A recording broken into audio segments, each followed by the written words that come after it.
नमस्कार। कार्यक्रम सीधा कुरा जनतासँग हेर्नको निमित्त न्यूज 24 टेलिभिजन हेरेर बसिरहनुभएका सम्पूर्ण दर्शक महानुभावहरूलाई स्वागत छ। म वीरेन्द्र जैरू। एकपटक प्रधानमन्त्री, एकपटक सभामुख, एकपटक राष्ट्रपति उपराष्ट्रपति, एकपटक प्रधान न्यायाधीश भएपछि यस्ता विशिष्ट व्यक्तिहरूलाई जीवनभर राज्यले घर, गाडी, इन्धन, कर्मचारी तलब दिएर पाल्नुपर्छ। काठमाडौँमा घर होइन, बङ्गलो हुनेहरूलाई पनि राज्यले घर वा आवास सुविधा दिएर पाल्नु परेको छ। पूर्व विशिष्टहरूलाई ऐन नै बनाएर सुविधा दिने प्रयत्न भूकम्प गए लगत्तै गरिएको थियो। चौतर्फी विरोधपछि रोकियो। यसबीच सरकारले आफ्नो अधिकार प्रयोग गर्दै पूर्व विशिष्टहरूलाई सुविधा दिँदै आयो। अहिले पनि एक कार्यविधि नै बनाएर सुविधा दिने प्रयास गरिरहेको छ सरकारले। जबकि सर्वोच्च अदालतले ऐन बनाएर सुविधा सम्बन्धी विषय व्यवस्थित गर्नु भनेको थियो, तर सरकार पूर्व विशिष्टहरूको दबावमा आएर सुविधा बाँड्ने तयारीमा छ। जसको काठमाडौँमै घर छ उसलाई पनि आवास सुविधा तलब दिएर पाल्नुपर्छ। जसको घरमै 2-4 मोटर छन् तिनलाई पनि राज्यले बेग्लै गाडी, बेग्लै चालक र इन्धन सित्तैमा दिएर पाल्नु परेको छ। वर्षौंसम्म राजनीतिमा रमाएका, आफ्नो जीवन नै राजनीतिक विकृतिमा समर्पण गरेका, सरकार ढाल्ने र बनाउने खेलमा लागेका, अदृश्य स्रोतबाट अकुत कमाएका, आफ्नो जीवनकालभर जनतालाई दुरुपयोग गरेका, अवसर आउँदा आफन्तको मात्रै कल्याण गरेकाहरूलाई पनि यो देशले पाल्नु परेको छ। यो देशमा जो पूर्व विशिष्टहरूलाई राज्यले पाल्नुपर्छ ती पूर्व विशिष्टहरूले सार्वजनिक घोषणा गरून् कि मैले घर पाइन भने मेरो सडकमा बास हुनेछ। नेपालभित्र कहीँ कतै पनि मेरो घर छैन, यसकारण मैले आवास सुविधा पाउनुपर्छ। बुझिए अनुसार पूर्व राष्ट्रपति डाक्टर रामवरण यादवको काठमाडौँमै पनि आफ्नै घर छ। उनका छोरा डाक्टर नै हुन्। आर्थिक अवस्था मजबुत नै छ, तर उनलाई राज्यले आवासीय सुविधा दिएको छ। आफ्नो घर हुँदाहुँदै पनि पूर्व राष्ट्रपतिलाई आवासीय सुविधा दिने अनि आर्थिक अवस्था राम्रो भएका ज्येष्ठ नागरिकलाई वृद्ध भत्ता नलिन आह्वान पनि गर्ने यो दही चिउरे शैली भएन र सरकार। देशको हालत तन्नम छ। विदेशीले दानमा दिने रकम हिसाब गरेर देशको बजेट बनाइन्छ। यस्तो मगन्ते देशमा नेता पाल्न राज्य कोषको ठूलो रकम खर्च हुँदै आएको छ। सुब्बाले 40 करोड कमाउने देश यही हो। यो देशमा सांसद, मन्त्री, प्रधानमन्त्रीले कमाएको रकम बेहिसाब र अपारदर्शी हुने गरेको छ। एउटै प्रोजेक्टबाट 70 करोड हान्दिने त मन्त्रीहरू नै यो देशमा छन्। हिजोसम्म चप्पल पड्काउँदै काठमाडौँ छिरेका अधिकांश नेताहरू सबैका काठमाडौँमा घर छन्, त्यो पनि शैली शिल्पसहितका।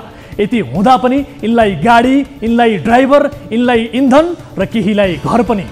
गाई पाल्दा लाज हुने, कुकुर डोर्याउँदा इज्जत बढ्ने दुनियाँको एउटा मात्रै हाम्रै देश होला। सायद यस्तै परम्पराका कारण फाल्नु पर्नेलाई पाल्नु परेको छ, पाल्नु पर्नेहरू फालिएका छन्। राजनीतिमा जीवन बिताएको हुँ भन्नेले धेरैले पटक पटक देश बदल्ने अवसर पनि पाएकै छन्, तर तिनलाई तपाईँले राजनीतिका माध्यमबाट देशलाई दिएको योगदान के हो भनेर प्रश्न सोधियो भने उनीहरूसँग भन्न लायक, देखाउन लायक एउटा पनि काम हुँदैन। तैपनि चाहिएको छ सेवा सुविधा। नेपालमा आफूलाई कम्युनिस्ट बताउने तर सुन तस्करीमा अक्सर नाम जोडिने पटक पटक गृहमन्त्री समेत भएका वामदेव गौतम नामका एक नेता छन्। नेकपा विभाजन हुँदा उनी दुई पार्टीको पुनर्मिलन गराउने भन्दै बेग्लै बसे।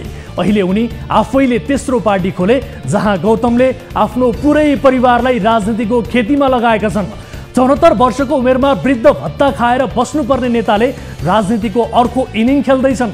30 वर्षसम्म राजनीतिको मूल प्रवाहमा रहेर राजनीतिक विकृतिमा लुटुपुटु भएर बुढा भएका यी थकित नेतालाई पनि मर्नुभन्दा अगाडि एकपटक विशिष्ट भएर राज्यको सेवा सुविधा खाने रहर भएर होला सायद यति बेला नयाँ पार्टी खोलेको र परिवारलाई पनि सोही पार्टीमा आबद्ध गराएको। जबसम्म राजनीतिमा यस्तो लुब्धो प्रवृत्ति जीवित रहिरहन्छ तबसम्म समृद्ध नेपालको सपना मरिरहन्छ। आउनुहोस् सुरु गरौँ जनताको चासो, गुनासो र प्रश्न सहितको विशेष कार्यक्रम सीधा कुरा जनतासँग।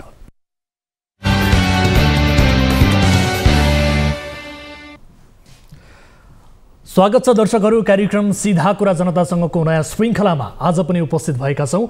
विभिन्न विषयहरूको रिपोर्ट र विभिन्न विषयहरूको फलोअप सहित आजको कार्यक्रममा पनि उपस्थित छौँ। र आजको कार्यक्रममा विशेष गरी हामी कबड्डी 4 की नायिका मिरुना मगर र फुर्बा लामा भिच्चुको ब्याट टच प्रकरणलाई फलोअप गर्दैछौँ। विशेष गरी लामाले हाम्रो कार्यालयमै आएर यस प्रकरणबारे थप रहस्य खुलासा गरेका छन्।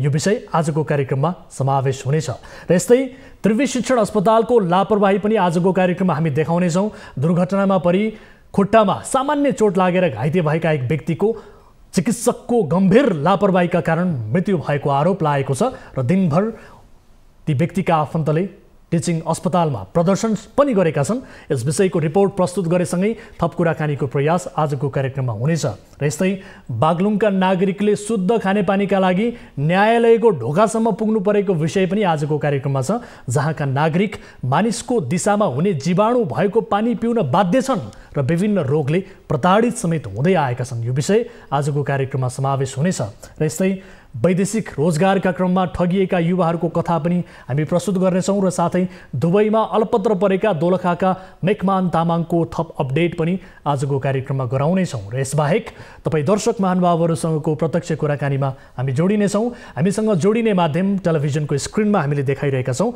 र कार्यक्रममा प्रत्यक्ष रूपमा तपाईँले सहभागिता जनाएर आफूले भोगेका बेहोरेका समस्याहरूबारे पीडाहरूबारे बताउन सक्नुहुनेछ र सँगसँगै समाजमा वरपर देखिएका व्यथिति विकृतिबारे पनि तपाईले जानकारी गराउन सक्नुहुनेछ निर्भीकताका साथ निडर भएर। कार्यक्रमको सुरुवात गरौँ ताली र गालीबाट। यसअघि हामीले सोधेको प्रश्न थियो, हैजा नियन्त्रणका लागि भन्दै काठमाडौँ महानगरपालिकाले सडकमा खानेकुरा बेच्न लगाएको रोक जनस्वास्थ्यको दृष्टिकोणले उपयुक्त छ भन्नेले तालीमा र छैन भन्नेले गालीमा भोट गर्नुपर्ने थियो। जस अनुसार 85.4%ले तालीमा र 14.6%ले गालीमा मत जाहेर गर्नुभएको छ। यो मत परिणाम अनुसार काठमाडौँ महानगरपालिकाले सडकमा खानेकुरा बेच्न लगाएको रोक जनस्वास्थ्यको दृष्टिकोणले उपयुक्त छ भन्नेमा बढी मत परेको छ, अर्थात् तालीमा दर्शकहरूले बढी मत जाहेर गर्नुभएको छ।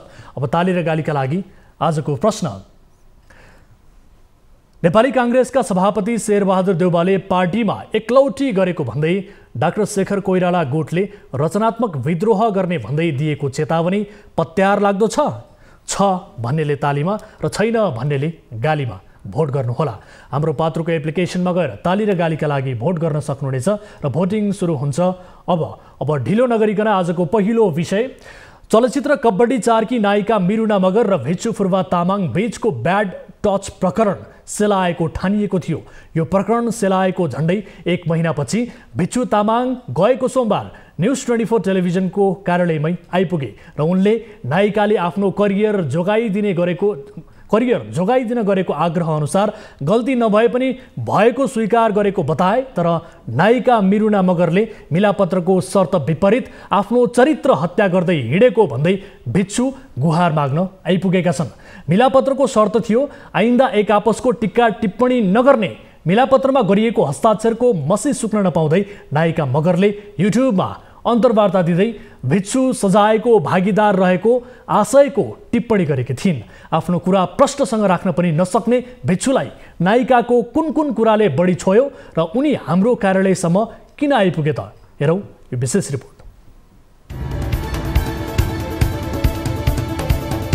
कबड्डी 4 की नायिका मिरुना मगर र भिच्चु फुर्बा तामाङ बीचको ब्याड टच प्रकरण जेठ 17 को सहमतिपछि शान्त भएको ठानिएको थियो। यस प्रकरणका एक पक्ष भिच्चु तामाङ झण्डै 1 महिनापछि सोमबार न्युज 24 टेलिभिजनमै आएर भने मैले नायिकालाई चिमोटेको थिइनँ। नायिकाले मेरो करियर बर्बाद हुन्छ भनेपछि मैले उनीहरूले नै बनाएको कागजमा सही गरिदिएको थिएँ। त्यो सहमति भएपछि नायिकाले फेरि मेरै बदनाम गर्दै हिँडेको देखेर सहन सकिन, यही भएर आएँ। कागजमा पनि लेखियो मैले म गल्ती भयो भनेर, तर पनि म त्यतिमा पनि म सयर भएछु। म पनि नभएको गल्तीले पनि अहिलेसम्म म सयले बसेको थियो। अझै फेरि अहिले पनि फेरि नयाँ यस्तो आरोपहरू लगाउने गर्ने रहेछ। यता समात्यो उता समात्यो कहाँ समात्यो 2 समात्यो भनेर यस्तो आरोपहरू धेरै लगाउने रहेछ। जेठ 15 गते सिभिल मलको क्युएफएक्स मलमा भिच्चुले पछाडिबाट 3 पटक चिमोटेको आरोप नायिका मगरको थियो। नायिकाकै मौखिक जाहेरीलाई आधार बनाएर जनसेवा विरुद्ध न्यू रोडले पनि भिच्चुलाई नियन्त्रणमा राखेको थियो। लगत्तै भिच्चु निर्दोष रहेको दाबी गर्दै बौद्ध धर्मावलम्बी सहित केही जातीय सङ्घ संस्थाहरू विरोधमा उत्रिए। कबड्डी 4 कै प्रदर्शनमा अवरोध हुने देखिएपछि विलम्ब नगरी नायिका र भिच्चु बीच सहमति गराइएको थियो। लिखित रूपमा गरिएको यो सहमति पत्रमा फुर्बा तामाङले गल्ती स्वीकार गरी अभिनेत्री मगर समक्ष माफी मागेको र अभिनेत्रीले पनि भाइ सम्झेर माफी दिएको उल्लेख छ। अर्थात् नायिकालाई पछाडिबाट चिमोटिएको आरोप बेक्सुले स्वीकार गरेको सहमति पत्रमै छ। मबाट गल्ती नभएको पनि गल्ती भयो भनेर धेरै अब ठुलो कुराहरू एकदम धेरै बढाउने रहेछ। अब मिडियाहरू हो के हो कुनै थाहा हुँदैन, युट्युबर हो उहाँहरू सबै नत्र यस्तोहरू सबैलाई यति मैले गरेको छ भने अहिलेसम्म त्यो दिनदेखि आजसम्म दिनसम्म यस्तो गल्ती गरेको छ, मैले यस्तो के गरेको हो भनेपछि तपाईँहरू प्रुफ लिँदिनु, प्रुफ ल्याइदिनु, प्रुफ देखाउनु। म के 1 वर्ष कि 10 वर्ष कि जेलमा बस्ने तयार छु, तपाईँहरूको यस्तै प्रुफ छ भने। अहिले भिक्षु भनिरहेका छन् तपाईले गल्ती भएको हो भनेर स्वीकार गरिदिँदा म जोगिन्छु, मेरो करियर जोगिन्छ भनेर नायिकाले भनेकी थिइन्। म त सामान्य मान्छे हो, मेरो बारेमा कसले वास्ता गर्छ र, मैले गल्ती गरेँ भनिदिँदा उनको राम्रो हुन्छ भने होस् भनेर सही गरिदिएँ। तर अहिले शर्त विपरीत सहमति पत्र सार्वजनिक गर्ने र मेरो चरित्र हत्या हुने गरी नायिकाले अन्तर्वार्ता दिन थालेकी छिन्। अब म त सानो मान्छे हो नि त, अब मेरो त लाइफमा केही यताउता हुने छैन, ठुलो म त यस्तो ठुलो मान्छे बन्नै छैन। गाउँतिर जाने अनि रि भन्छ कि हामी छामहरू भन्छ यस्तै बस्ने, हामी त के यस्तो कुरा ठुलोमा फास्छ भने म त ठुलो मान्छे यस्तो पछि चल्ने मान्छे हो, यस्तो चलोस् यस्तो अब मन नआयो के चल्ने मान्छे हो, पछि चल्नु पऱ्यो, उहाँ चाहिँ अलि हुनु पऱ्यो शिरमाथि यस्तो सोच्यो। अनि हुन्छ नि अब मनमा दुःख लाग्यो जस्तो कि, अनि त्यस्तो भयो। अनि भिक्षुको दाबी अनुसार सहमति पत्रमा हस्ताक्षर गर्ने बेला पत्र सार्वजनिक नगर्ने भनिएको थियो। सहमति पत्रकै तेस्रो अनुच्छेदमा यस विषयलाई लिएर विवाद नगर्ने, एकअर्कालाई अनावश्यक टिक्का टिप्पणी नगर्ने पनि उल्लेख थियो। सहमति पत्रको यो वाक्य हेर्नुहोस्। तर एकअर्कालाई अनावश्यक टिप्पणी नगर्ने सहमति पत्रको भावना विपरीत नायिका मेरुना मगरले भिक्षुले ब्याट टच गरेको भन्दै एक युट्युब च्यानललाई अन्तर्वार्ता दिएकी थिइन्। अन्तर्वार्तामा नायिका मेरुनाले सामाजिक दबावमा परेर सहमति गर्न बाध्य भएको बताएकी थिइन्। भाइ सम्झेर माफी दिए पनि भिक्षुमाथि कारबाही हुनुपर्ने आशय व्यक्त गरेकी थिइन्। जिल्ला प्रशासन कार्यालय काठमाडौँमा मामिला जीवितै भएका बेला फुर्बा तामाङले आफ्ना 5 साक्षी राखेर सहमति पत्रमा हस्ताक्षर गरेका थिए। त्यो मान्छेहरू भिडियो हेरेपछि हर मान्छे रुन्छ क्या। त्यो मास्क च्यापेर माफी मागेको, सरी भनेको, 3-4 जनाले थप्पड मारेको, तल पुगिसकेपछि त्यो घाँटीमा च्यापेर लिएर आएको छ। झन् सीसी क्यामेरा हेर्दाखेरि त मलाई एकदमै इमोसनल भयो। हर मान्छे हामीसँग एक आपसमा कुरा गर्दाखेरि हरेक मान्छेहरू रुन्छ क्या भने। साक्षीहरूले गरे सहमति पत्रबाट अलग भएको घोषणा, सहमति उल्लङ्घनको आरोप भिक्षुहरूमाथि पनि। जेठ 17मा मेरुना मगर र फुर्बा तामाङ बीच भएको सहमति पत्रमा साक्षी बसेका 5 मध्ये 4 जनाले साक्षीबाट अलग भएको घोषणा गरेका छन्। साक्षी मध्येका मिगुर तामाङ, राजु गुरुङ, कर्मा रोप्के, हिस्से लुन्डुक तामाङले आफूहरू अलग भएको भन्दै असार 14 गते एक संयुक्त विज्ञप्ति जारी गरेका छन्। जेठ 17मा भएको सहमति एकपक्षीय भएको, फुर्बाको पक्षबाट लचकता अपनाइएको, सहमति पत्रमा शब्द चयन पनि ठिक नभएको विज्ञप्तिमा उल्लेख छ। भिक्षु नायिका प्रकरणले उग्र रूप लिने देखिएपछि कबड्डी 4 को टिमले ठूलो जोडबलका साथ दुवै पक्षलाई सहमतिमा ल्याएको थियो। अहिले सो चलचित्रले गर्नुपर्ने व्यापार पनि गरिसकेको छ। अब भिक्षु पक्षले बल्झाउँदैमा यो प्रकरणले चलचित्रलाई नोक्सान हुने स्थिति पनि छैन। दर्शकहरू, भिक्षुको गुनासोको सम्बन्धमा हामीले नायिका मेरुना मगरसँग पनि प्रत्यक्ष रूपमा संवाद गर्ने प्रयास गरेका थियौँ, तर उनको व्यस्तताले कुरा गर्न सकेनौँ। पटक पटक टेलिफोन सम्पर्क मार्फत जोड्ने प्रयास गऱ्यौँ, तर आफू व्यस्त रहेको भन्ने किसिमको मेसेज उनले हामीलाई पठाएका छन्। र नायिकालाई ब्याड टचको यो प्रकरणमा हामीले यसअघिको एक एपिसोडमा पनि भनेका थियौँ कि नायिकालाई दुर्व्यवहार भइगयो भने कुनै धर्म वा जातको आडमा कसैलाई चोख्याउने प्रयास नगरियोस्। फिल्मको व्यापार हेरेर नायिकालाई होस्टाइल गरेर मिलापत्र गरिएको हो कि भन्ने प्रश्न पनि हामीले त्यस बखत उठाएका थियौँ। तर नायिका मगरले हाम्रो कार्यक्रमले भिक्षुलाई निर्दोष, नायिकालाई दोषी बनाएर आफै फैसला गरेको भन्दै गुनासो गरेकी छिन्। फेरि पनि भन्छौँ, महिलासँग जोडिएका संवेदनशील विषयमा फैसला गर्ने हामी कोही पनि होइनौँ। हामीले पहिले पनि भनेका थियौँ, अहिले पनि भन्छौँ र कबड्डीको निर्माण टिमलाई सोध्छौँ, नायिकाले आफूमाथि दुर्व्यवहार भएको भनिरहँदा उनको न्यायका लागि आवाज उठाउने हो कि फिल्मको व्यापार हेरेर जबरजस्ती मिलापत्र गराउने? यो प्रश्नको जवाब कबड्डीको निर्माण टिमलाई छ। जहाँसम्म नायिका मगरको कुरा छ, उनलाई हामीले मिलापत्र भएकै दिन भएकै स्थानमा पनि आफ्नो कुरा राखिदिन आग्रह गरेका थियौँ, तर फिल्मको व्यापारको रापतापले गर्दा होला उनी हामीसँग कुरा गर्न तयार भएनन्। यसपटक पनि हामीले उनीसँग कुराकानी गर्ने प्रयास गरेका थियौँ, तर यो सफल हुन सकेको छैन।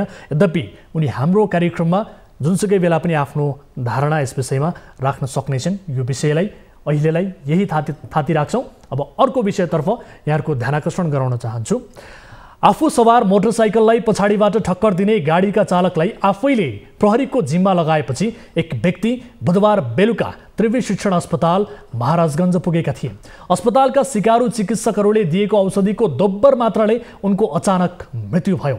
यो दावी मृतकका आफन्तको हो। अस्पतालमा हुँदासम्म सामान्य घाइते अवस्थामा ती व्यक्ति बोल्ने र हाँस्ने सक्ने अवस्थामा थिए, बोल्ने हाँस्ने गरिरहेका थिए। शल्यक्रिया गर्न 3 दिनपछि फेरि अस्पताल आउने सल्लाह पनि गरिरहेका थिए। मृतकका आफन्तको दावी अनुसार चिकित्सकहरूले लापरवाही गरे, त्यही लापरवाहीका कारण उनको मृत्यु भयो। अपत्यारिलो हिसाबले 38 वर्षका सञ्जीव कार्कीको मृत्यु भएपछि त्रिवी शिक्षण अस्पतालमा बिहिबार बवण्डर मचिएको छ। हेरौँ यो विशेष रिपोर्ट। बुधबार साँझ सवारी दुर्घटनामा सामान्य घाइते भएका 38 वर्षीय एक पुरुषको त्रिवी शिक्षण अस्पताल महाराजगञ्जमा अप्रत्याशित मृत्यु भएपछि मृतकका आफन्तले अस्पतालको लापरवाही भन्दै प्रदर्शन गरेका छन्।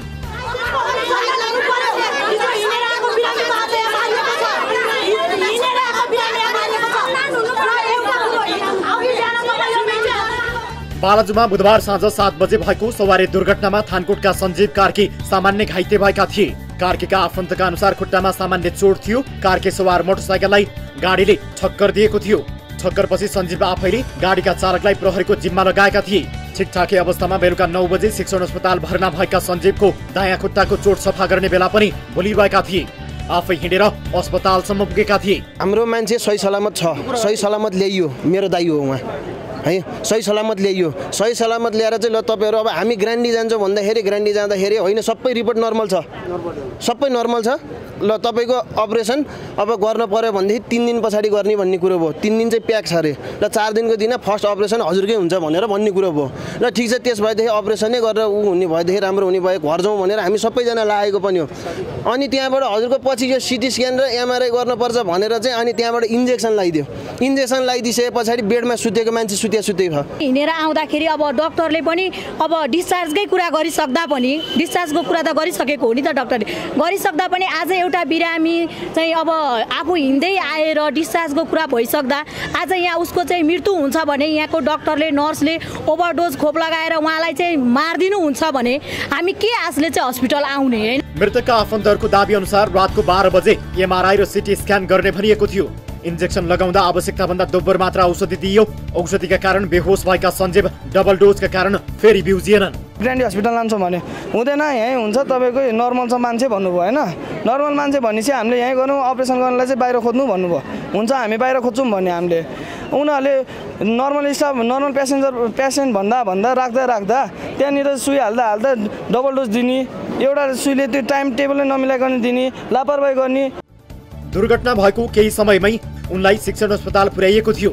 अस्पतालमा बुधबार साँझ प्राथमिक उपचार भइरहेको बेला थप उपचारका लागि भोलि आउँछु भन्ने सञ्जीवले बताइरहेका थिए। चिकित्सकहरूले चोट लागेको खुट्टाको शल्यक्रिया गर्नुपर्ने बताएका थिए। अस्पतालमा हुँदा पनि उनले आफू ठुलो दशाबाट जोगिएको बताएका थिए। कुनै पनि कुरा सच बोल्नु भएन, उहाँ पनि झुकिनु भएको छ। जब सुई हान्दाखेरि डाक्टरले भनेर मात्र सुई हान्नु पर्ने, होइन एउटा पेसेन्जरलाई सुई हान्दाखेरि तपाईँको नर्सले हान्ने होइन नि त। तपाईँको 25 एमएम डोज हानेपछि उसलाई पुग्ने हो नि त। तर 50 200 डोज हाने उठेको असल लापरवाही हो। डक्टरको ड्युटी नै छैन, डक्टरको ड्युटी नै छैन। डक्टरले नभनिकन त्यतिकै इन्जेक्सन हाल्ने फर्स्ट इयर र सेकेन्ड इयरको विद्यार्थी मात्र राखेर हुन्छ। इमर्जेन्सी खोले के काम लाग्यो त 24 घण्टा डक्टर नबस्ने भयो। तर 4 घण्टापछि अचानक उनको मृत्यु नै भयो। मृतकका आफन्तहरूले मेडिकल कलेजका विद्यार्थीहरूले लापरवाही गर्दा घाइतेको मृत्यु भएको दावी गरिरहेका छन्। उनीहरूले घटनाको छानबिन नभएसम्म सब नउठाउने अडान लिएका छन्। हामीले त्यसो एमआरआई गर्नुभन्दा अगाडि केही पनि थिएन, एक्कासी त्यो गर्नुभन्दा लगिसकेपछि हामीले ननिकालेर एकैचोटि बाहिर ठेल्दिएर अनि त्यस्तो भएको केही छैन। नर्मल केस हो, त्यस्तो केही भएको छैन। हामीले वार्डमा लानुपर्छ, वार्डमा सिफ्ट गर्ने हो, आइसियुमा केही होइन। नर्मल भनेको मान्छे एक्कासी त्यस्तो भएको। सञ्जीव होसमै रहे पनि उनलाई आइसियुमा भर्ना गरिएको थियो। आफन्तहरूका अनुसार आइसियुका चिकित्सकहरूले पनि अवस्था नर्मल नै रहेको बताएका थिए। खुट्टाको शल्यक्रिया 3 दिनपछि गर्दा हुन्छ भन्ने सल्लाह भएको थियो। सञ्जीवका आफन्तहरूले थप उपचारका लागि ग्रान्डी अस्पताल लैजाने तयारी पनि गरेका थिए, तर अवस्था सामान्य भनिएपछि उनीहरू रोकिएका थिए। मृतकको परिवारमा 6 वर्षका छोरा, 13 वर्षकी छोरी र पत्नी छन्।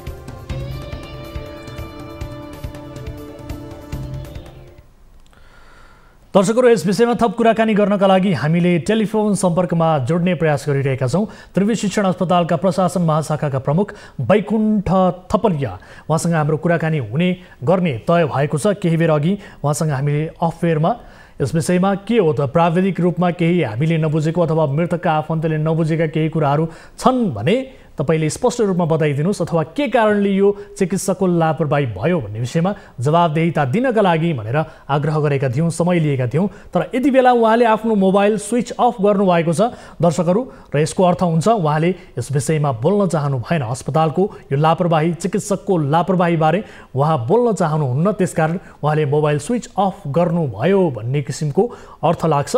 यसबाहेक केही हो अथवा प्राविधिक रूपमा केही आफन्तले नबुझेका हुन् अथवा हामीले बुझ्न केही कठिनाई भएको हो भने तपाईले आफन्तलाई बुझाउनका लागि र जसले यो प्रश्न गरिरहेका छन् उनलाई बुझाउनका लागि आफ्नो धारणाहरू के हो त, के भएको हो भनेर विस्तृतमा बुझाउनका लागि, यसको वास्तविकता बुझाउनका लागि हामीलाई सम्पर्क गर्न सक्नुहुनेछ। हामीले तपाईसँग समय लिएका थियौँ, तर तपाईले अहिले मोबाइल स्विच अफ गर्नुभएको छ। यदिसम्म कि त्यहाँ उपचार गराउन जाँदा डाक्टर थिएनन् र विद्यार्थीले उनलाई औषधि दिएका थिए। यद्यपि हामीलाई जानकारी प्राप्त भएअनुसार औषधिको विषयमा जाँचबुझ समिति त्यहाँ अहिले त्रिवी शिक्षण अस्पतालले यो जाँचबुझ समिति गठन गरेको छ भन्ने किसिमको जानकारी प्राप्त भएको छ। यसको अर्थ यो पनि लाग्छ कि केही प्रोसिडरमा केही कमी कमजोरी भएका कारणले यो समिति बनाउन बाध्य भएको हो कि अथवा केही कमजोरी भएको शङ्का भएकै कारणले अस्पतालले यो जाँचबुझ समिति बनाएको हो कि भन्ने किसिमको अर्थ पनि लाग्छ। के हो वास्तविकता, यसको जवाफ हामी आफन्तको तर्फबाट केही प्रश्नहरू छन्, यसको जवाफ दिनका लागि अस्पताल प्रशासनलाई अनुरोध गर्न चाहन्छौँ। र अर्को महत्त्वपूर्ण कुरा भनेको त्यहाँ इमर्जेन्सीमा डाक्टरहरू हुँदैनन्, बिरामीलाई इमर्जेन्सीमा लगिँदा तत्काल रेस्पोन्स गरिँदैन भन्ने किसिमका गुनासाहरू पनि छन्। 1-2 पटक म आफै पनि त्यो समस्या भोगिरहेको छु। खास गरी मैले त्यो आफन्तहरूलाई लिएर जाँदाखेरि त्यो किसिमको परिस्थिति पनि देखेको छु।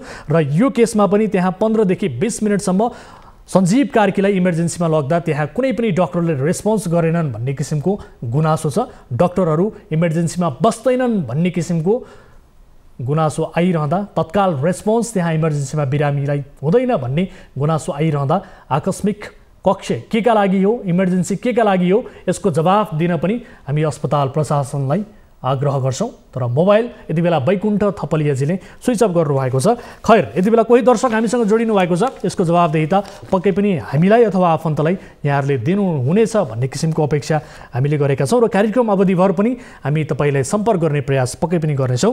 यति बेला कोही दर्शक हामीसँग जोडिनु भएको छ, उहाँसँग कुराकानी गरौँ। नमस्कार, को बोल्दै हुनुहुन्छ, कहाँबाट? हजुर, कहाँबाट को बोल्दै हुनुहुन्छ? हजुर सर, हामी रूपन्देहीबाट हो सर।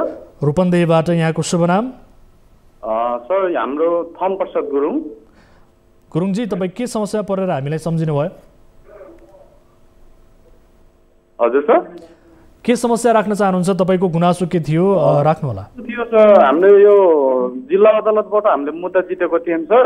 हजुर हजुर, अनि त्यो मुद्दा चाहिँ कार्यान्वयन भएको छैन अझै। कुन विषयमा हो यो ठ्याक्कै विषय? हजुर, कुन विषयमा हो, के को मुद्दा हो? अलिकति लेनदेनको विषय हो। हजुर, त्यो हाम्रो आफ्नो पैसा हामीले थोरै लगानी गरेको थियौँ। हजुर, अनि त्यो मान्छेले हामीलाई फेक तरिकाले लगेर अब पैसा नदिने भन्ने कुराले हामीले मुद्दा हालेको थियौँ। हामीले मुद्दा जितेको पनि हो। यो पहिला फर्स्ट लकडाउन भन्दा अगाडिको मुद्दा हो सर यो। हजुर, अनि त्यसपछि के भयो भन्दा आज हिजो अस्ति फोन गर्दा ल हामीले यसरी पैसा मिलाइदिन्छौँ, अब तपाईँले मुद्दा फिर्ता गर्नुहोस् यताउता भन्यो होइन। अनि आज फोन गरेको त ल तपाईँले जे गर्ने हो गर्नुहोस्, तपाईँले जे गर्ने हो गर्नुहोस् भन्छ। अब हामीले के गर्ने होला सर यसको लागि? यो के प्रयोजनका लागि हो तपाईँहरूको लेनदेन भएको? हजुर, हाम्रो चाहिँ उसको बिजनेस थियो। हजुर, अनि उसको बिजनेस चाहिँ नि ल मेरो बिजनेस त्यस्तो हुन लाग्यो, ल डुब्न लाग्यो भनेर हामीले 10 लाख रुपियाँ क्यास दिएको थियो उसलाई। हजुर, अनि त्यो चाहिँ नि हामीले उसले दिएन अनि हामीले चाहिँ नि अदालतमा मुद्दा हालेदियौँ सर। हजुर अनि फैसला पनि तपाईको पक्षमा आयो। मुद्दा जित्यौँ पनि अब यो मुद्दा कार्यान्वयन पनि भएको छैन। त्यो मान्छेले झन् धम्की दिने के गर्ने गरिरहेको छ सर हामीलाई। हजुर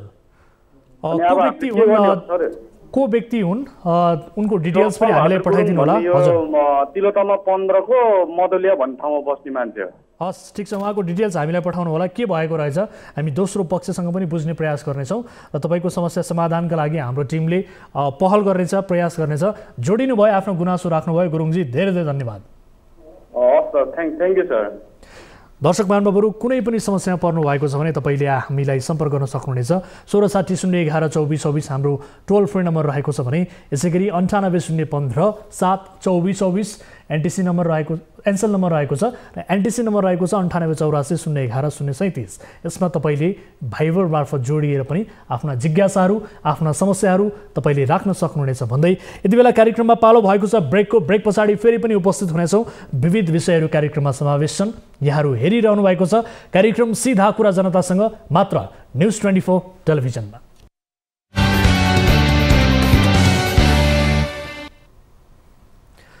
ब्रेकपछि स्वागत छ दर्शकहरू कार्यक्रम सीधा कुरा जनतासँगमा। अब अर्को विषय, संविधानले त भन्छ स्वास्थ्य शिक्षा पनि नागरिकको मौलिक अधिकार हो। शिक्षा स्वास्थ्यको कुरा छोडौँ, जलस्रोतको धनी देशका हामी जनता स्वच्छ पिउने पानी पनि पाउँदैनौँ। सन्दर्भ छ बागलुङको। बागलुङ नगरपालिकाका बासिन्दाले पानी पाऊँ भन्दै अदालतमा मुद्दा दायर गरे। त्यो मुद्दा पनि जिते तर पानी पाएनन्। जसले पानी दिने जिम्मेवार लिएका छन् उनीहरू अलिकति विवश छन्, अलि बढी गैर जिम्मेवार अनि स्थानीय काकाकुल छन्। बागलुङबाट टिभी जर्नलिस्ट रामप्रसाद घिमिरेले पठाएको यो रिपोर्ट हेर्नुहोस्।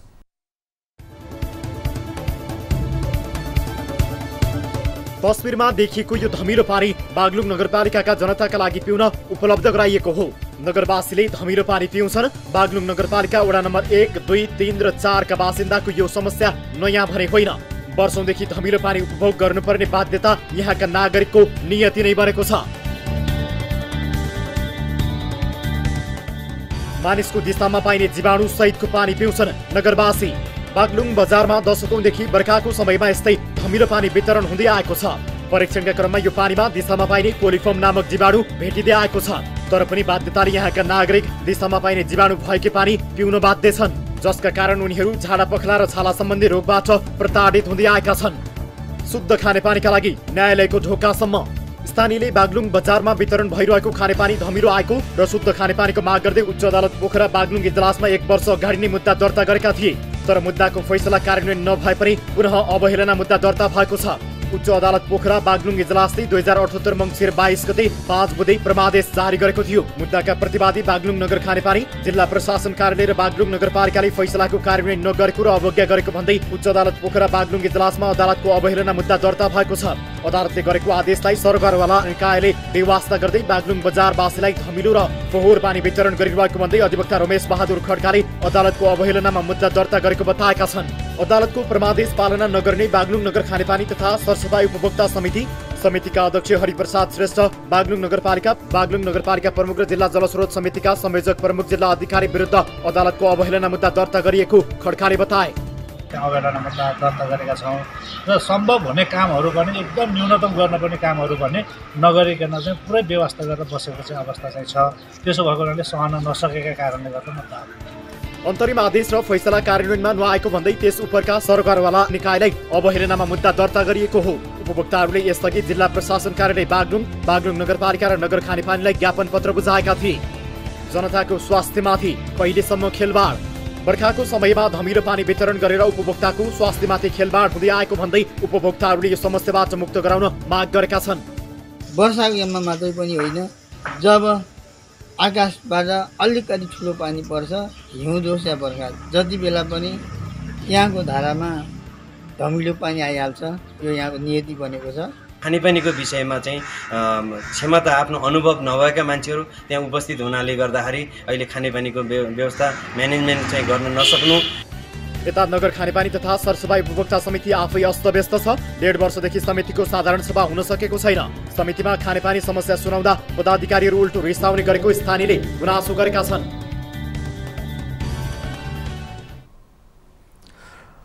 दर्शकहरू यस विषयमा थप कुराकानी गर्नका लागि टेलिफोन सम्पर्कमा हुनुहुन्छ बागलुङ नगर खानेपानी तथा सरसफाई उपभोक्ता समितिका अध्यक्ष हरिप्रसाद श्रेष्ठ।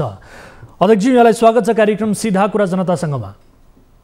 धन्यवाद। हजुर, अब नागरिकले चाहिँ धमिलो पानी चाहिँ पिएर बाँच्नुपर्ने, शुद्ध पानी पिउनका लागि अदालतसम्म पुग्नुपर्ने, त्यसमाथि अदालतमा दिएको मुद्दा पनि जिते तर पनि पानी पाएनन्। यो वर्षौँदेखिको समस्या समाधान किन हुन सकेको छैन? तपाईँ अध्यक्ष हुनुहुन्छ र अदालतको परामर्श पालना नगरेको भनेर तपाईँ विरुद्ध पनि अवहेलनाको मुद्दा दर्ता भएको छ, पुनः थाहा पाउनु भएको छ? काम नपाएकाले काम गरेको जस्तो लाग्यो मलाई। हामीले अब खानेपानी राम्रो खुवाइराखेका छौँ। हजुर, अब त्यो कुरा त अब सिडिओ साहबले अनि मेयरले पनि त जवाब दिला कि उहाँहरूलाई पनि त्यही मुद्दामा हामी त्यो सोधौँला। तर खानेपानी राम्रो पाइरहेका छन् भनेको के भन्न खोज्नु भएको? भर्खरै हामीले धमिलो पानी पिउन बाध्य स्थानीय नागरिकहरूको उपभोक्ताहरूको समस्या हामीले टेलिभिजनमा देखाइसक्यौँ सर। त्यो देखाउने कुरा पनि यस्तै रहेछ। अब 2 वर्ष 3 वर्ष पहिलेदेखिको फुटेजहरू ल्याएर देखाउने रहेछ। अब यस्ता पूर्वाग्रह गरेर राख्ने मान्छेहरू पनि हुने रहेछ। रविजीसित मैले 2 वर्ष पहिले कुराकानी गरेको बागलुङ आउँदाखेरिको अहिले बजाइराखेका छ उनीहरूले फेसबुकमा। कस्तो कुरा गर्नुहुन्छ? भर्खरै यो ताजा दृश्य हामीले देखाइरहेका छौँ। तपाईँ यसरी आरोप लाएर पन्चिने कोसिस नगर्नुहोस्। केही कमी कमजोरी भएका छन् भने स्वीकार्नु सर। तपाईँहरू वर्षौँदेखि उपभोक्ता समितिको नेतृत्व गरिरहनु भएको छ, उल्टै उपभोक्ताहरूलाई थर्काउने धम्काउने काम गरिरहनु भएको छ। आफ्नो जिम्मेवारी तपाईँहरूले सही तरिकाले पालना गरिरहनु भएको छैन भन्ने गुनासो बढेको छ। त्यो पूर्वाग्रही राख्नेहरूको कुरा हो। कसैले पनि हामीले धम्काउने काम गरेका छैनौँ। यस्तो नचाहिने कुराहरू तपाईँ कहाँ पुर्याउने अनि नचाहिने कुराहरू मात्रै बाहिर ल्याउने यस्ता कामहरू गरिराखेको छ। यो सिर्फ जम्मै पूर्वाग्रह राख्नेहरूको कुरा मात्रै हो। अनि मलाई एउटा कुरा बताइदिनुहोस् न, त्यहाँ नागरिकहरूले नगरभित्रका जति पनि नगरवासी छन् उहाँहरूले सफा पिउने पानी पाएका छन् त? पाएका छन्। सबैले भने पाएका छन्। सबैले पाएका छन्? सबैले पाएका छन्। यी टेलिभिजनमा बोल्ने नागरिकहरू को हुन् त? तपाईँका उपभोक्ता होइनन्? त्यो त उपभोक्ता हुन पनि सक्छ, पूर्वाग्रह राखेर भनेको पनि हुनसक्छ। तपाईँलाई एउटा उदाहरण दिन्छु है मैले। हजुर, अहिले हामीलाई अदालतमा 2 चोटि मुद्दा दिए कि जो व्यक्ति वकिल साहब हुनुहुन्छ उहाँ यहाँको उपभोक्तै होइन, उहाँ सिर्जनाको उपभोक्ता हो। होइन, वकिलको कुरा छोड्दै अधिवक्ताको कुरा छोडिदिनुहोस् न, उपभोक्ताको कुरा गर्नुहोस् न सर। अध्यक्षज्यू यहाँ सुन्नुहोस् न मेरो कुरा पनि। 4,000 उपभोक्ता छ। हामीले 4,000 भाडा दिइराखेका छन् बागलुङ बजारमा। त्यो 4,000 मान्छे उपभोक्ताले कसैले गरे हुन्न र बाहिरको मान्छे आएर गर्नुपर्छ र भन्दाखेरि त्यहीँनिर पूर्वाग्रह छ भन्ने कुरा बुझ्छु। होइन, उपभोक्ता 4,000 मान्छे जम्मै मर्यो त उपभोक्ताहरू। अध्यक्षज्यू, अधिवक्ताको कुरा छोडौँ, उपभोक्ताको कुरा गरौँ न सर। उपभोक्ताहरू हुन् कि होइनन्? उपभोक्ताकै कुरा गरिराखेको 4,000 उपभोक्ता छ। हजुर, उजुर गर्नु नपर्ने, मुद्दा दिनु नपर्ने, एउटा बाहिरबाट आएको मान्छेले मुद्दा दिनुपर्ने कारण के? होइन, तपाईँ अध्यक्ष हुनुहुन्छ, त्यहाँको कोही न कोही त लड्नु पर्यो नि, कोही न कोही त कानुनी प्रक्रियामा जानु पर्यो नि। विशेष गरी परामर्शलाई तपाईँहरूले पालना गर्नु भएको छैन भने त्यस उप तपाईँहरू विरुद्ध पनि त जानु पर्यो नि त, कोही न कोही त आवाज उठाउनु परेन भने। हामीले त अब परमादेश उनले हामीले कार्यान्वयन गरेको छौँ भनेर प्रतिवादी लाउँदैछौँ। अब त्यो अदालतले के भन्छ भोलि अब तपाईँहरूले पनि थाहा पाउनुहुन्छ। अध्यक्षज्यू, यति मात्र होइन, तपाईँहरूमाथि आर्थिक पारदर्शिताको यो समितिमाथि आर्थिक पारदर्शितामाथि पनि प्रश्न उठेको छ। 1.5 वर्षदेखि तपाईँहरूले साधारण सभा गर्न सक्नु भएको छैन। समिति आफै अस्तव्यस्त छ। कयौँ यो अस्तव्यस्तता तपाईँहरूको समितिमा देखिएको छ सर, होइन भने? तपाईँ पत्रकार बन्धु, तपाईँलाई सबै कुरा थाहा छ। यो मुलुकमा 2 वर्षसम्म कोरोनाले गर्दाखेरि कस्तो हालत रह्यो अनि कोरोनाको कारणले गर्दाखेरि यहाँका सामाजिक संस्थाहरूले कसरी सारांश सभा गरे कि गरेन त्यो कुरा पनि सोच्नुहोस् न उहाँहरूले। भनेको कोरोनाकै कारणले तपाईँहरूले पानी खुवाउन नसक्नु भएको हो त? शुद्ध पानी कोरोनाको कारणले गर्दाखेरि हामीले सारांश सभा गर्न सकेनौँ। अहिले गर्दैछौँ हामीले सारांश सभा, चुनाव गराएर ह्यान्डओभर पनि गर्दैछौँ। आर्थिक पारदर्शितामाथि पनि त प्रश्न उठेको छ नि त तपाईँहरूको? आर्थिक पारदर्शिताको कुरा उठ्ने हो भने मैले भनिसकेको छु, अख्तियार छ, नेपाल सरकार छ, कहाँ गएर उजुर गरे पनि हुन्न र। अनि हामीले सारांश सभा गरिराखेका छौँ। यति मात्र होइन, यो समितिको आफ्नो गाडी पनि रहेछ हो? गाडी छ नि हो, तर त्यो गाडी तपाईहरुको आफन्तलाई चाहिँ ओसार पसार गर्न मात्रै प्रयोग हुन्छ भन्ने जनगुनासो छ। एकदमै पूर्वाग्रह राखेर कसरी पूर्वाग्रह हुन्छ? हरेक कुरा सबै तपाईमाथि लागेका सबै कुराहरुको यो आरोप चाहिँ पूर्वाग्रही रूपमै हो त? त्यसो भए तपाईका सबै कुराहरु ठीक छ? तपाई विधि सम्मत नै चलिरहनु भएको छ? मेरो कुरा पनि सुनिदिनुस् न, भन्नुस् न। हाम्रो मुहान भनेको एउटा 14 किलोमिटर छ, एउटा 13 किलोमिटर छ। बेला बेलामा पाइपहरू फुटेको छ, पहिरोले कहिले भड्काइराखेको छ। हामीले 1 घण्टामा हाम्रो प्लम्बरहरूलाई त्यो ठाउँमा पुर्याइराखेका छौँ। केले पुर्याउने त भन्दाखेरि त्यही गाडीले हो हामीले पुर्याउने भनेको। सर्भिस गर्ने भनेको त्यही गाडीले जति तिमीहरू सबै उपभोक्ताहरूलाई कसैको पाइप फुट्यो भने कसैको धारा बिग्रियो भने हामी 1 घण्टाभित्र सबैको उपभोक्ताको घर घरमा पुर्याइराखेका छौँ मान्छे आफ्नो प्लम्बरहरूलाई। यो त पूर्वाग्रहको कुरा हो कि गाडी नभएको भए के हालत हुन्थ्यो हाम्रो त्यो 13 र 14 किलोमिटर। तपाईमाथि पूर्वाग्रही राख्नुपर्ने हाम्रो कुनै कारण छैन। हाम्रा टिभी जर्नलिस्ट रामप्रसाद घिमिरेले ताजा दृश्यसहित उपभोक्ताहरूको आवाजसहित यो समस्यालाई उजागर गर्नुभएको छ। तपाईँहरूले देखाउनु भएको गैर जिम्मेवारपनालाई उहाँले उजागर गर्नुभएको छ र यो ताजा दृश्य हो। तपाईँ भनिरहनु भएको छ पूर्वाग्रही, तपाईँ प्रति केही पनि छैन, हाम्रो केही पनि छैन पूर्वाग्रही राख्नुपर्ने कारण केही पनि छैन। यो कुरा तपाईँले बुझ्नुहोस्, मैले एउटै उदाहरण दिन 4000 उपभोक्ता छ। यिनीहरू कसैले उजुर गर्नु नपर्ने, कसैले मुद्दा हाल्नु नपर्ने, बाहिरको मान्छेले आएर मुद्दा हाल्नु पर्नेको कारण के त? उपभोक्ताका कुरा गरौँ न सर। अधिवक्ताहरूले त मुद्दा हाल्छन् नि सर। कस्तो कुरा? कसैले कसैले बोल्नु पर्यो नि सर। रामप्रसाद खनालजीले भनेर हवाला दिनुभयो नि तपाईँले। त्यही व्यक्तिले मालिक जे पनि हुन्छ त्यही व्यक्ति। यो दाबी गरिदिनुहोस् त, यो दाबी गरिदिनुहोस् त 4000 उपभोक्ताले सबैले सफा पिउने पानी पाएका छन् त? तपाईँहरूको धाराबाट शुद्ध पिउने पानी आउँछ? पाएका छन्। यो धमिलो पानी चाहिँ के हो त? हाम्रो आँखा चाहिँ धमिलो भएको हो कि त? त्यसो भए पुरानो फुटेज ल्याएर देखाएको यिनीहरूले होइन, हाम्रो आँखा पो धमिलो भएको हो कि? त्यसो भए यो दृश्य त आजकै दृश्य हो। अहिले यो कस्तो जमाना छ, मैले भनिहालेँ नि, रविजीसित 2 वर्ष पहिलेको फुटेज ल्याएर अहिले बजाइराखेको छ। भनेको अहिले तपाईँलाई तपाईँका नगरवासीहरूले पनि प्रत्यक्ष रूपमा सुनिरहेका छन् है, धेरैले सुनिरहेका छन्। तपाईँले सत्य बोल्दै हुनुहुन्छ कि झुटो बोल्दै हुनुहुन्छ, उहाँहरूले मूल्याङ्कन गरिरहनु भएको छ। आजको ताजा दृश्य हाम्रा टिभी जर्नलिस्टले यो खिचेर पठाउनु भएको छ। मैले त अब चुनाव गराएर शासन गर्दैछु, म अब चुनाव पनि लड्दिन भनेको छु। अब के राम्रो राम्रो त उजुर गर्ने बाजुर गर्नेहरू आएर काम गरेर देखाओस्, मैले फुलको माला लगाइदिन्छु उनीहरूलाई। भनेको तपाईँ विरुद्ध चाहिँ लाग्नुपर्ने, तपाईँ प्रति यो पूर्वाग्रही राख्नुपर्ने कारण चाहिँ के रहेछ त? त्यस्तो खतरा काम चाहिँ के गर्नुभएको रहेछ? कारण त एउटा, म चुनाव लडेर आएँ, पक्ष विपक्ष भएर केही साथीहरू आफ्नो पुग्नु भयो, उहाँले कसरी खेलो गरौँ भनेर लागेको पनि हुनसक्छ। हस्, हामी यस विषयमा हाम्रा टिभी जर्नलिस्ट रामप्रसाद घिमिरेज्यूलाई पनि टेलिफोन सम्पर्क मार्फत जोड्ने प्रयास गरिरहेका छौँ। उहाँसँग पनि हामी यस विषयमा कुराकानी गर्नेछौँ। तपाईँ हाम्रो टेलिफोन सम्पर्कमै रहिरहनु होला। विशेष गरी यो पुरानो फुटेज हो भन्ने किसिमको तपाईँको यो आधार चाहिँ के छ अध्यक्षज्यू? मलाई एकपटक बताइदिनुहोस् त। यो पुरानो फुटेज नै हो? तपाईँले आधार भनिसके 2 वर्ष पहिले मैले रवि लामेछानेसित कुरा गरेको फुटेज अहिले बजाइराखेको छ। ल, तपाईँले यो दाबी गर्नुभएको छ। हाम्रा टिभी जर्नलिस्ट रामप्रसाद घिमिरे यति बेला टेलिफोन सम्पर्कमा हुनुहुन्छ। रामप्रसाद सुन्दै हुनुहुन्छ मलाई? हजुर। अब अध्यक्षज्यूको दाबी तपाईँले सुनिरहनु भएको छ, यो पुरानो फुटेज हो, समस्या समाधान भइसक्यो, 4000 उपभोक्ताहरू छन्, सबैको धारामा शुद्ध पिउने पानी आउँछ भनेर उहाँले दाबी गरिरहनु भएको छ। के हो वास्तविकता? दाबी उहाँले गर्नुभयो, त्यो दाबी कति सत्य छ छैन भन्ने कुरा आम नागरिकले मूल्याङ्कन गर्ने कुरा हो। जो बागलुङ नगरपालिकामा दशकौँदेखि वर्षाको समयमा होस् अथवा हिउँदमा पानी पर्यो भने पनि त्यो खालको धमिलो पानी आउने नियति नै बनेको छ। अब उहाँ सञ्चालक समितिमा भएर जिम्मेवार। रामप्रसाद, मलाई यो बताइदिनुहोस्, यो फुटेज पुरानो हो कि अथवा अहिलेको ताजा फुटेज हो? यो बताइदिनुहोस्। होइन, त्यो फुटेज पुरानो भएकोमा उहाँले मलाई कुनै खालको कानुनी कारबाहीमा जानुहुन्छ भने उहाँ जान दिनुहोस्। तर त्यो फुटेज यही हप्ताभित्र बागलुङ नगरपालिकामा आएको पानीको फुटेज हो। त्यो कुरामा म उहाँलाई विश्वस्त पार्न चाहन्छु कि उहाँले अहिले पनि दाबी गरिराख्नु भएको छ, कति मिथ्या दाबी गर्नु भएको छ कि बागलुङ नगरपालिकामा शुद्ध पानी खाइरहेछन्।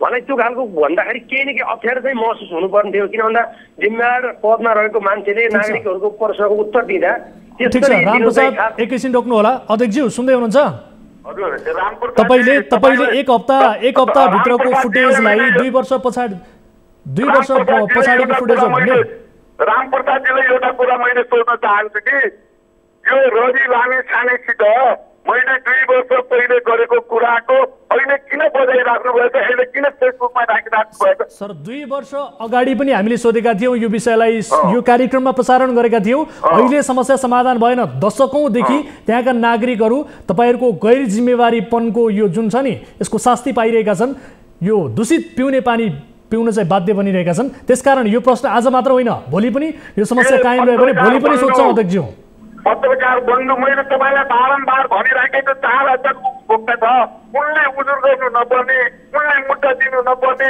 यो बाहिरको मान्छेले मुद्दा दिनुको यसको अर्थ अरूलाई सोधेन मलाई मात्रै यो प्रश्न सोधियो भन्ने तपाईको आपत्ति हो तपाईको चित्त दुखाइ यही हो तपाईले एउटा कुरा बुझ्नुहोस् न त्यो 4000 उपभोक्ता मध्येले किन मुद्दा दिएन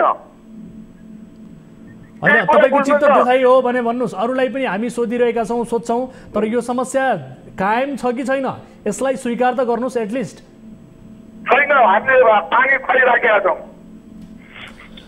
तपाई मान्ने मोडमा हुनुहुन्न सायद रामप्रसाद सुन्दै हुनुहुन्छ मलाई म सुनिरहेको छु यस विषयको फलोअप रिपोर्ट हामी तपाईबाट चाहन्छौं विशेष गरी अध्यक्षज्यूले जुन किसिमको दाबी गरिरहनु भएको छ यो दाबी लाई लिएर उहाँको दाबी कति सत्य हो भन्ने विषयमा त्यहाँका नागरिकसँगको प्रत्यक्ष संवाद र सँगसँगै फेरि पनि यसको विषयको फलोअप रिपोर्ट हामी तपाईबाट अपेक्षा गर्छौं सकिन्छ हैन त एकदमै मदन एकदमै सकिन्छ सर त्यसलाई हस् म समय र जानकारीका लागि धन्यवाद दिन चाहन्छु अध्यक्षज्यू यस विषयलाई गम्भीरताका साथ फलोअप गर्नेछौं तपाईको दाबी कति सत्य कति गलत यसबारे पनि दर्शकहरूलाई आगामी श्रृङ्खलामा देखाउनेछौं उहाँहरुको अदालत गइसक्नु भएको अदालतले नि देखाउँछ के त्यो फुटेज नयाँ हो कि पुरानो हो भन्ने कुरा त अदालतले नि देखाउला के एक हप्ता भयो यो एक हप्ता भित्रको फुटेज हो भनेर हाम्रा टिभी जर्नलिस्टले बताइरहनु भएको छ खैर फेरि पनि हामी खिचेर देखाइदिनेछौं ताजा दृश्य तपाईलाई देखाउनेछौं अहिलेका लागि जोडिनु भयो धेरै धेरै धन्यवाद धन्यवाद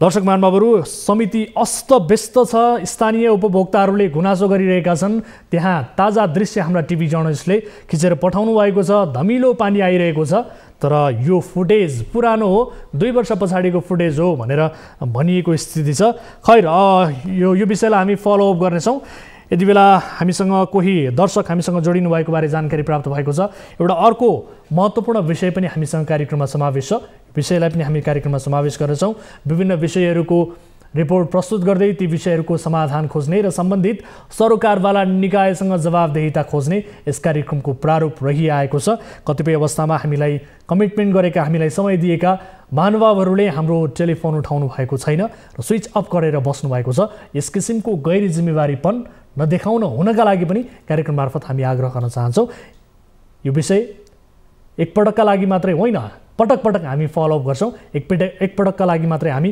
कार्यक्रममा कुनै पनि विषय समावेश गर्दैनौं जबसम्म ती विषयको समाधान निस्किदैन जवाफ हामी पाउँदैनौं तबसम्म ती विषयहरू कार्यक्रममा पटक पटक फलोअप भइरहन्छ निरन्तर यो कुरालाई पनि मध्यनजर गर्नका लागि अनुरोध गर्न चाहन्छौं यति बेला कोही दर्शक फेरि जोडिनु भएको छ नमस्कार को बोल्दै हुनुहुन्छ कहाँबाट हजुर नमस्कार सर हजुर कहाँबाट को बोल्दै हुनुहुन्छ म रूपन्देही सैनामैना नगरपालिकादेखि मेघराज गौतम बोल्दैछु यहाँको शुभ नाम के भन्नुभयो मेघराज गौतम तपाईको समस्या चाहिँ के हो तपाईको गुनासो के थियो सर समस्या चाहिँ मलेसियातिर जान खोजेको सर हजुर अनि समस्या के आयो भन्दाखेरि अस्ति जुनको 28 तारिक फ्लाइट छ भनेर मेन पावरबाट बोलाएर 2-3 दिन पहिला म काठमाडौँ गएँ सर हैन हजुर अनि 28 तारिकको एउटा टिकट पनि आएको थियो अब त्यो ओरिजिनल टिकट हो कि डुप्लिकेट टिकट हो त्यस बारेमा मलाई चाहिँ त्यति थाहा भएन सर तर 28 तारिकको मेरो फ्लाइट हुन सकेन अब त्यहाँ के आयो भन्दाखेरि फ्लाइट नै क्यान्सल भयो 28 तारिकको भएन अब तपाईँ 3 तारिकको फ्लाइट छ भनेर भन्नुभयो फेरि 3 तारिकको पनि अहिले टिकट पठाइदिनु भएको छ हजुर अनि पैसा पनि जस्तै अब मैले नगद कारोबार गर्नु भन्नुहुन्छ उहाँले मैले चाहिँ नगद नगर्ने मैले अनलाइन ब्याङ्क मार्फत पैसा पठाइदिन्छु मैले तिर्नुपर्ने भुक्तानी मलाई अब रसिद पनि दिनुहुन्न उहाँहरूले अब त्यत्रो पैसा तिरेको भनेर मैले अनलाइनबाट पैसा हाल्न खोज्छु उहाँहरूले अब नगद पैसा चाहिन्छ भन्नुभएको छ मैले टिकट कन्फर्म गर्नु पर्यो पैसा दिनुहोस् भन्दाखेरि मैले 20,000 मात्र खातामा हालिदिएको छु सर हैन हजुर अनि 1,40,000 डिल भएको थियो बाहिर जानको लागि। तर अहिले अब टिकट अब एलटी नम्बर पनि दिनुहुन्न। पहिला चाहिँ अहिले 2-3 दिनदेखि एलटी नम्बर दिनुभएको छ। अब भिसा आयो कि नै भन्दाखेरि अब केही सम्पर्कै थिएन। पहिला आउँछ आएको छ, कलिङ भिसा निस्क्यो, यस्तो निस्क्यो भन्ने लट्याइरहने। अनि मैले अफिसमा भएको 3-4 जना कर्मचारीहरूलाई कुरा गर्दाखेरि सबैले बेग्लै कुरा गरिदिने। अनि फेरि मलाई उल्टै तपाईँ बाठो बन्न खोज्ने, काम भएपछि हामीले आफै कुरा गर्छौँ भन्नुहुन्छ। मलाई पनि त 3-4 महिनादेखि वेटिङमा बसेको सर, मलाई पनि त चासो हुन्छ नि बाहिर जानको लागि। मैले चाहिँ कुरेर बसिरहेको हुन्छु। अब मेन पावरले हामीलाई चासो नगर्ने, हाम्रो कुराहरू नसुनिदिने। अनि अहिले 28 तारिकको फ्लाइट छ भनेर काठमाडौँ बोलाउनु भयो। बोलाएपछि पनि हाम्रो फ्लाइट हुन सकेन। त्यसले कसरी क्यान्सल भयो हाम्रो? अब त्यस्तो प्लेन क्यान्सल भएको थियो भने 1 दिन पहिले हामीलाई जानकारी गराएको भए हामी उहाँ यो महँगाइमा काठमाडौँको सादा दाल भात खाए पनि 250 रुपियाँ तिर्नुपर्छ। हामीलाई किन पहिला बोलाइयो? हाम्रो काम नभइसक्न किन हामीलाई पहिला बोलाइयो? किन दुःख दियो? अनि पैसा पनि 1,40,000 रुपियाँ लिने कुरा भइरहेको छ। मैले अनलाइन गर्छु भन्दाखेरि अनलाइनमा किन पैसा हाम्रो रिसिभ हुँदैन? अब तपाईँ यो समस्या भोग्ने तपाईँ एक्लो हो कि अथवा तपाईँहरूसँग अन्य साथीहरू पनि हुनुहुन्छ? अब मैले उहाँहरूलाई सम्पर्क गरिरहेको छु। अब हामीहरू वहाँ जाने मान्छे को हामी साथी बन्न चाहन्छन्, 1-2 जनाको कन्ट्याक्ट नम्बर दिनुहोस् सर भन्दाखेरि कसैको कन्ट्याक्ट नम्बर पनि दिन नखोज्ने, सबै मान्छे काठमाडौँ आइसके भनेर भन्ने, के कुरा गरेर कुराहरू टार्ने। सर सम्पर्क नम्बर कसैको पनि दिनुहुन्न। म हाम्रो गाउँदेखि म एक्लै मान्छे जान सकेको, मेरो साथमा साथीहरू किन जानेको कोही पनि छैनन्। छन त मस्तै मान्छे छन् अरे उहाँ जाने, तर मेन पावरले कसैको नम्बर पनि कन्ट्याक्टमा दिएको पनि छैन, कसैलाई कन्ट्याक्ट गराउनै खोज्दैन। अब म एक्लै छु, अहिले म यो समस्यामा एक्लै छु। अरूसित के भयो मलाई थाहा छैन। हिजो पनि थुप्रै मान्छेहरू उडे गरे उहाँ कम्पनीमा मेरो कुरा भएको थियो। थुप्रै मान्छे उडे, तिमीहरू किन आएनन् भनेर उहाँ कम्पनीबाट मेरो मामा पनि हुनुहुन्छ। अरू मान्छे आयो, तपाईँ किन आउनु भएको छैन, कहाँ हो तपाईँ, कहाँ हो, यस्तो लापत्ता हुने भन्नुहुन्छ। अब मेन पावरले नपठाइकन आउने भयो। अब आउन मिल्दैन, आफै आउन मिल्ने भए त म अस्ति नै आइसक्थेँ भनेर मैले त्यसरी कुरो गरेँ। अब समस्या त्यही हो सर खास भनेको।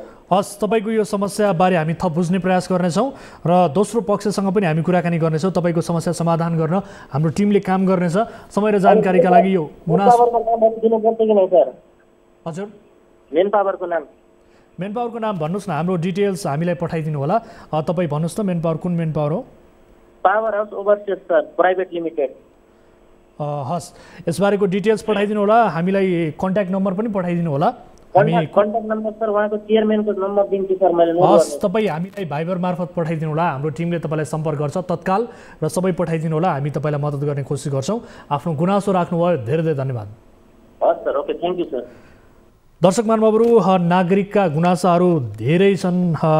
विशेष गरी यी गुनासाहरूलाई समेट्दै सके जति यही गुनासाहरू उप हामी काम गर्ने कोसिस गरिरहेका छौँ र यसलाई समाधान गर्ने कोसिस हाम्रो टिमले गरिरहन्छ। कुनै पनि समस्या पर्नु भएको छ भने तपाईँले हामीलाई सम्पर्क गर्न सक्नुहुनेछ 1660112424, एनसेल नम्बर 980150 72424 अर्थात् भाइबर नम्बर 9884 011 037 24 घण्टा हाम्रो 24 हेल्प डेस्कमा तपाईँले सम्पर्क गर्न सक्नुहुनेछ। आफ्ना समस्याहरू, जिज्ञासाहरू र समाजमा देखिएका कुनै पनि गलत गतिविधिबारे जानकारी पाउनु भएको छ भने त्यस उप पनि खबरदारी गर्न सक्नुहुनेछ भन्दै आजलाई यिनै विषयहरू प्रस्तुत गर्दा गर्दै कार्यक्रमको निर्धारित समय सकियो। मेघमान तामाङको विषयमा फलोअप रिपोर्ट थियो र यस्तै दुबईबाट फर्किएका 3 जना नेपालीहरूका विषयमा पनि एक महत्त्वपूर्ण रिपोर्ट थियो। यो रिपोर्टलाई आगामी श्रृङ्खलामा हामी प्रस्तुत गर्नेछौँ र यस विषयको समाधान खोज्ने प्रयास पनि कार्यक्रम मार्फत गर्नेछौँ भन्दै आजका लागि कार्यक्रम सिधा कुरा जनतासँगबाट म वीरेन्द्र जैरू बिदा हुन्छु। नमस्कार।